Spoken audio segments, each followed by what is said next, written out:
Hi there, just read this disclaimer, please. Hi there. We've just a few days ago had the 6th of October, so that's kind of the point in the year where it's kind of my year end, if you like. As you can see, here's the results from my latest year of terrible investing.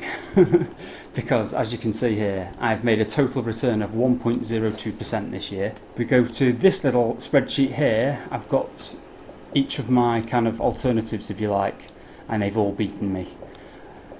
The Life Strategy 100 beat me by quite a few. Well, it got 6.85%. Life Strategy 80, and then I think more appropriately, this is the more appropriate one, because this is kind of the conventional wisdom of retirement investing, is a 60-40 portfolio, which the Life Strategy 60 is 60% shares. To be honest, I don't really care about any of them, because what's more important is being able to stick with a strategy, and I feel like I can stick with this strategy. Because as you can see here, I've ended up not doing any of the selling of the growth part of the portfolio, because here's my budget, which I've been sticking to. So this is forward looking. So this is £11,987 of forecast dividends, and getting my LISA bonus, getting my SIP bonus.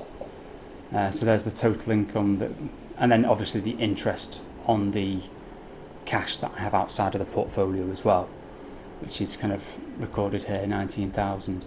So I'm presuming this cash interest here, yeah, you see it's my current rough estimate of my cash outside the portfolio multiplied by 3.2%, which, although we can't rely on that going forward if interest rates go down, it's actually pretty pessimistic to start with, because that's 3.2% I've accounted for. But in reality, my easy access savings are getting 5.2%, and my two fixes are getting 4.15. So, and I've accounted for £2,000 being in the brokers, just kind of waiting to be invested, so it doesn't get any interest rate, which isn't true for all of them. I think some of them do pay a little bit of interest. But as you can see, this decision to put a year fix and 2 year fix, the year fix wasn't that bad of a decision, because for quite a big chunk of that year, which ends in February, the 8th, early February, I can't remember exactly. For much of that year, this was beating the best easy access accounts. But I think we can, mind you, who knows? I was about to say that for the 2 year choice was definitely wrong. But who knows? What if interest rates do go down? I mean, I don't think they will, but who knows? We can't conclude yet that was a terrible decision. Because what if for the whole of the second year, the best easy access account is 2%. This would have turned out to be a good decision, even though for some months in the middle it was a bad decision. So who knows? But yeah, I'm pretty sure it will turn out to have been a bad decision, to be honest. And if it does turn out to be a bad decision, it's going to get compounded, because I think from now on, if I was happy just keeping £12,000 locked up in fixed accounts, I would definitely continue with a 1 year fix and a 2 year fix all the time. But what I think the decision I've come to recently, though, is that I would always want to be in a position where if I wanted to stop this is my budget for what I'm doing now, which is going around to cheap countries and staying there for a couple of months at a time. That's the budget for that. But I want to be flexible. If I want to suddenly, at the drop of a hat, go back to England, rent a flat, buy a small car, I want to be ready to do that instantly. But what I'm thinking, the main thing I'm thinking about is, if there's some serious health issue, I'd want to get back to the NHS, wouldn't I? I wouldn't want to pay for it out of pocket, even if it's in a cheap country for medical stuff. So I think this idea of having money in fixes, I think I'll throw that out. I think what I might do is I might put these two, once they mature, I might put those two in a money market fund, just because it's less accessible, and then keep this, as I'm doing now, this whatever this balance is, in the easy access and my current accounts, So it's going to get compounded. This wrong decision in a year's time could have turned into a good decision if I kept doing the same thing. I always kept having a 1 year fix and a 2 year fix. At some point, it would end up being a good decision, wouldn't it? Because at some point, interest rates will come down, whether that's in 2 years, 3 years, 4 years time. But by me changing my mind about having access to the money, I'm never going to get the opportunity to actually have this strategy work out well for me. Anyway, that's kind of by the side. As usual, I'm a terrible investor because I've lost to all of my benchmarks. And if we look at the unitisation over the whole period since 2017, I mean, these are the two lines to compare really, but that's the Life Strategy 100. It's absolutely trouncing me. And even the Life Strategy 60 is doing much better than me. But it's not completely out. I mean, I think to catch up with the Life Strategy 100, even in 10 years, would be unrealistic. I don't think that's ever going to happen. But I think I think Life Strategy 60, there's a possibility, if things turn my way at some point, and some of my kind of more riskier bets pay off, I think there's a possibility at some point in 5-10 years I might catch up with the Life Strategy 60. Who knows? But I need to stop making bad choices, don't I? Things like Song, it's an absolute basket case of bad choices. It's whenever I veer off just the vanilla things, Biotech and healthcare, they've both done. Mind you, worldwide healthcare hasn't done too badly. It's just kind of gone down with the growthier stuff. But yeah, biotech was kind of buying at a high and watching it go down. But yeah, I mean, a lot of these growthier trusts, it's just because interest rates have gone up, basically. But yeah, just wait for it to all come around.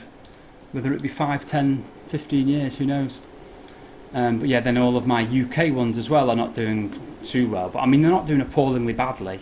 And as you can see here, I've just kind of put in the total return for each of my investments. Obviously, that one I didn't buy I didn't hold that at the start of the year, so that doesn't really count. But yeah, so my best ones have been my individual holdings, actually. Barclays and well, maybe not the best, but GlaxoSmithKline's done quite well. So has Barclays. NatWest not so good. With Barclays and NatWest, I'm thinking to myself at some point I might just kind of equalise these, because as you can see at the start I put way more in Barclays than NatWest, and they're very close in terms of their capital performance since I bought them. I'm thinking maybe if my profit and loss percentage equals for the two of them, I might just make it so that they're equal weighted, and by doing that I'll get a higher yield from NatWest as well. It just kind of equals out the risk of the two banks, really. Mind you, they kind of, well, I was about to say they go in lockstep, but that's not really true, is it? Because look, 12 up for Barclays, 4 up for NatWest this year. Mind you, that's kind of just a rebound from that year, isn't it, really? That tends to be what happens with these things. A good year is normally just a rebound from a bad year the year before. Brunner has done pretty well at 10%. Marine International not so well. But that has had that's off the back of 2 very good years for Marine International, so I think I can forgive it, really.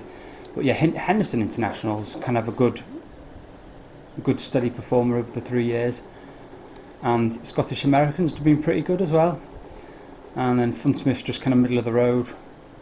But yeah, Scottish Mortgage is still on a downfall. Song's been awful. Henderson Far East is really a bit of a worry, to be honest. 11.4% yield.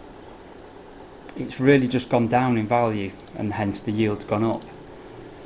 It makes me wonder. I can't see that yield being sustainable. I wish, like a couple of years ago, I wish they would have just stopped raising the dividend at the very least. But yeah, 11%, and it's not because they've raised the dividends lots. It's because the share price has gone down. That's why the yield is so high. Impax has done badly again. Pretty much the same as the year before, really. It's just interest rates going up, really, for that one, I think. Because I think the company's underlying fundamentals aren't too bad, because I think they had a pretty good increase in the dividend, if I remember correctly. But yeah, as with most of them, though, they're all at a bit of a discount, which mostly has happened recently. As you can see, the discount was 0, mind you. If we go back 5 years, how was the discount normally? Yeah, see, the discount's it's normally at a premium, and then as soon as interest rates started going up, it went down to a discount. But I've noticed a lot of buybacks recently with lots of lots of my trusts. So hopefully those are helping the net asset value go up a bit, because they'll be buying back below NAV. So hopefully that'll be increasing the NAV at the edges. It's nothing major, but it just helps a little bit.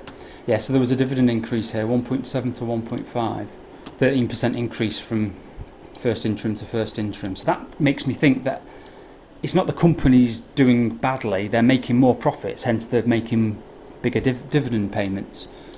It's just the market doesn't value growthier things as highly as it did before because the interest rates are higher. So I think, in the fullness of time, these things won't be terrible investments, I don't think. As we can see, and then so if we go to the unitisation spreadsheet again, that's the information. If we go to the yearly outlook here, or the yearly kind of summary of how we've done, I've got a total return of 1.02%. The income unit price went down by 2.31%, obviously because it paid the dividend out, but the income unit price doesn't keep the dividend like the accumulation does, so that's why it goes down. And the income per unit, which is the measure of income which takes into account inflows and outflows. So if that 6,000 inflow hadn't happened in June, this is how much the income would have risen by, 1.51%. And annualised since my change of strategy, so from there, well, we can see here. So here, my change in strategy that lowered my income to now, it's going up by 4.13% on an annual basis, which, considering we've had COVID in that time, isn't too bad, I don't think. And then if we just look at the actual portfolio income in pound terms, it's gone up by 2.11%, which makes sense because it's higher than the 1.51%, because that £6,000 that went in there has had 3 months worth, July, August, September, 4 months worth of earning dividends. So that makes sense that that income grew by a bit more than that, than the income per unit. And so the annual increase has gone up by a bit more as well, 4.63%. And then if we include the SIP bonus and the interest I got on all of my cash, my income went up by 3.03%. So that again, that's higher again because interest rates went higher. So all of my interest-bearing savings accounts got more higher payments than it did in this year. So that's why this number here is higher than that number and higher than that number. So the annual increase in those terms is 6.69%. Yeah, so that's the total amount of income, including the interest for this year. Now that's going to be higher. The interest of 196 is going to be higher next year because the Atom fixes, the 12 grand that's in 1 year fix and a 2 year fix, they pay all of the interest at the end of the year, which is early February sometime. So there'll be about 500 quid extra next year that isn't included here because it's not on monthly paying interest. And then the amount I spent, as with last year, haven't got that yet because I measure that to the 4th of November. Anyway, I've got a pretty good estimate here though of 793 for next month, or the month I'm currently in. So I'm going to put in an estimate of 12,250 for the purposes of this video. And as you can see, I'm on track to spend about £1,000 less than I've earned in dividends and income and interest. Sorry. So yeah, as you can see, the portfolio's performing appallingly, but it doesn't really matter because I just can't seem to make myself spend money. Even when, even my appalling performance, I'm still spending £1,000 less than that. So it doesn't seem to matter. I can just keep investing badly, can't I? Because I'll never spend any money anyway. That's a good logical approach to it, isn't it? Anyway, that's that. No, I think that's it actually. So I'll see you next time. Bye bye.